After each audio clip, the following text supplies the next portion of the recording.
Hello and welcome back to a rare Snack Play Love Magic video. Today, because of a few comments that people have said about ranked, I thought it might be useful to show people what I've been doing.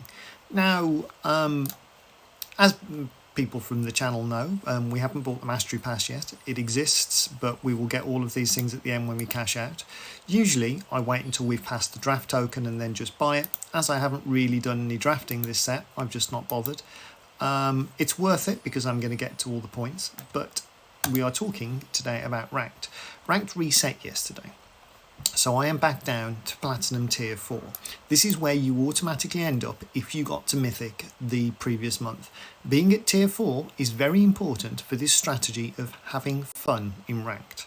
It's not about getting to the top. You will never ever be able to qualify for anything by using this strategy, but you will get to Mythic every single month that you choose to do so. Mythic is the choice. It's not skill. It's not anything apart from a choice. If you choose not to spend the little bit of time that it takes to do this, to get to Mythic, then that's completely up to you. What I do to get to Mythic every single month that I choose to do so is I play badly. Now, it sounds counterintuitive because you've got a ranking on the system that is visible to you that says whether you're Mythic. At the moment, it says for me that I'm in Platinum. You've also got, unbeknownst to quite a few players, a hidden ranking. The hidden ranking does not reset every month. It is there permanently, and that decides who you're going to play against. Now, as you can imagine, if you've been playing with, let's say, a intro deck, essentially, one of these rubbish ones, like this is an artisan deck where everything is uncommon or lower. If you've been using this in the ranked queues, you will lose more often than you will win. Then you will gradually go down in the invisible ranking, and then you will start to fight opponents whose decks are similar level to this deck. Then you could swap back to a super powered deck. I don't think I've got any here at the moment. Yeah, let's say this was a mono black magic deck. This one's a better example, Vorinflex. So this has lots of powerful top tier cards in, and it would destroy all of the opponents that this deck would naturally get matched against. Now, the problem is you can sit there and concede 50 games to get this effect. This tanks your hidden ranking, no problem. You can sit there on your iPad while you're doing something else, play, concede, play, concede. That's very boring. So what I tend to do is I do something in between the two. So I choose a deck, like this mono black magic deck again, which has been modified to be far more interesting to me. And it's essentially a historic tempo deck. It's got lots of bounce. It's got the idea of having the Djinn and then copying it with various copy spells. There we go.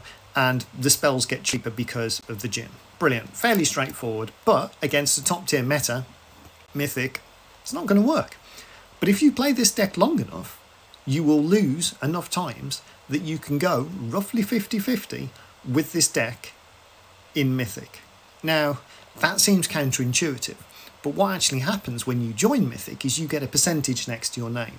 The percentage that I have most months is around 90%, and what that means is 10% of players on the system are winning better than I am at Magic, and that's not a problem to me. I don't have the ego that needs to get all the wins, but I do quite enjoy getting to Mythic.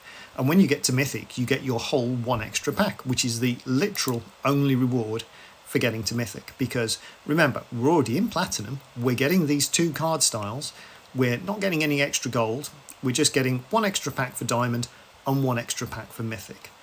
So that's it, really. I mean, I could show you playing games and conceding to demonstrate it, but what would probably be more interesting to me, at least, is to... yeah, I accidentally did a best of 3 this morning, which is why I have 2 points in the ranking this month already. Usually, what happens is, at the start of the month, there's a lot of people trying to rank up. There's a lot of people playing more serious decks than you would normally see, especially if you are of a high hidden match ranking. I well, I know that I'm at a 90% match ranking because that's what I was at the end of the last month.